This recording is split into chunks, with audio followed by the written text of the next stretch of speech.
Hello दोस्तों, स्वागत है आप सभी का मेरे चैनल में। और ये देखिए हमारा सारा सामान बिखरा हुआ है। और ये सामान को देखकर आप समझ ही गए होंगे कि यहाँ दिवाली की साफ़ सफाई चल रही है। तो हमारे 5-6 दिन से लगातार दिवाली की साफ़ सफाई चल रही है।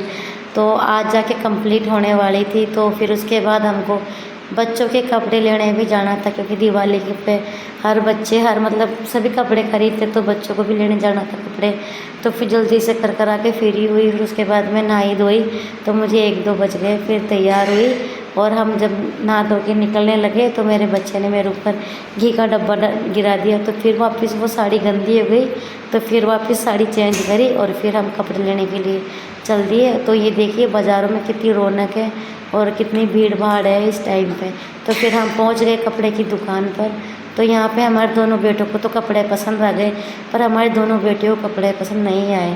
तो फिर हम उनको दूसरी दुकान पर लेके गए। तो इन्होंने तो पैंट शर्ट खरीद ली। तो फिर हम गए दूसरी दुकान पर उनको कपड़े दिलाने के लिए। और हमारी छोटी गुड़िया ने तो वहाँ भी जाकर इतने सारे कपड़े निकलवा दिए, उसको तो कोई पसंद ही नहीं आया। फिर उसको एक गाउन पसंद आया बहुत देर बाद। तो फिर वो देखती रही, उसने बहुत सारे कपड़े निकलवा दिए। और हमारी बड़ी वाली गुड़िया ने एक शरारा, उसने तो जल्दी से ही पसंद कर लिया। और जो हमारी गुड़िया को पसंद आया उसके पापा को पसंद नहीं आया। जब उसको पहना के दिखाया तो उसको बोले कि इसमें तो एक बाँह भी नहीं है। फिर उन्होंने बताया कि इसके अंदर और अंदर से पहनने का इनर आता है, तो उससे अच्छा लगेगा, आप ये वाला ही लीजिए।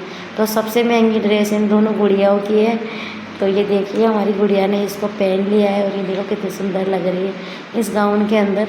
तो फिर हमने कपड़े लेके फिर हम शॉप से बाहर आ गए पेमेंट करके। तो फिर मैंने सोचा कि फैंसी है पास में, तो इधर से कुछ सामान ले लेती हूँ। तो मैंने मेरी ज़रूरत का सामान वहाँ से ख़रीदा और फिर हम घर की ओर चल दिए। तो बाज़ार के अंदर भी बहुत रौनक थी। तो हम फिर हमारे घर की ओर बढ़ गए। तो हम वैसे ही साफ़ सफाई में थक गए थे इतनी। तो फिर घर जाके भी घर का काम करना था, इसलिए जल्दी जल्दी सामान लिया और फिर घर की ओर बढ़ दिए। तो अगर आपको मेरा वीडियो अच्छा लगे तो प्लीज़ लाइक, शेयर और सब्सक्राइब कर देना। और ये देखिए कितने अच्छे अच्छे खिलौने हैं। इधर तो हमारे बच्चों का तो मन ही भटक गया। बड़ी मुश्किल से इनको खींच खींच के लेके आई थी मैं। और फिर वो इतने दिन हो गए मुझको ये दिवाली का ब्लॉग डाले हुए, क्योंकि मैं मेरी फ्रेंड की सगाई में चली गई थी। तो उसका भी वीडियो जल्दी ही डालूँगी मैं। तो अभी थोड़ा बहुत मुझे टाइम नहीं मिल रहा है दिवाली की वजह से। तो फिर जल्दी ही ये ब्लॉग भी आने वाला ही है। तो ये देखिए हमारे घर का सफ़र अब चालू हो गया है। थोड़ी देर में हम बस घर पहुंच जाएंगे और फिर गर्मा गर्म खाना बनाऊंगी, क्योंकि बच्चों को भी बहुत भूख लगी आई थी। तो अब मिलते हैं नेक्स्ट ब्लॉग में। इतने और आप सभी को हाँ हैप्पी दिवाली। तो और बाय बाय।